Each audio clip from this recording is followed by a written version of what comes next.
Howdy. So it's day, I believe, 16? February 18th, whatever day that is. I'm on the bayou in Louisiana. So here's a quick recap of what's happened since Birmingham, Alabama, where I saw you last. I got pulled over in Mississippi by a state trooper. He claimed I was following the guy in front of me too closely. Took me back to his squad car and wrote me a, wait for it, warning. So it was his fault I was following him too closely. He was hugging my left side. I was going to pass this guy, wait for him to pass me, and then I was going to... Anyway, blah, blah, blah.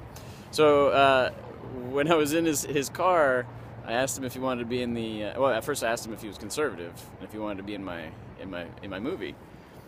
And he said, no. And I was like, okay, why no? And he says, I'm Iranian, dude. And I was like, not sure what that has to do with being liberal, but okay. He says, I have to tell everyone I'm Mexican.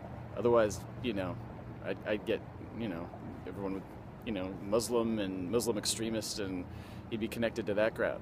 Anyway, he proceeded to just warn me about all things Mississippi. I found Mississippi to be quite pleasant.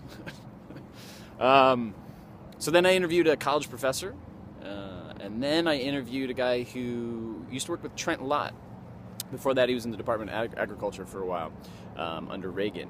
And interesting thing that I gleaned from my interview with him, I asked him about climate change. And he had kind of a long, rambling, tangent kind of answer. He didn't really answer my question. But his answer gave me an idea.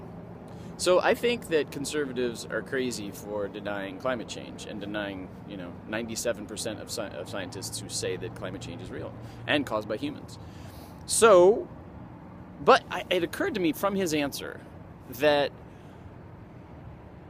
conservatives aren't denying the science. They're denying, well, they are denying the science, but they're denying the policies that the science would cause. Subsidies for green energy, new taxes and more taxes on fossil fuels. Those are two things that conservatives really don't believe in.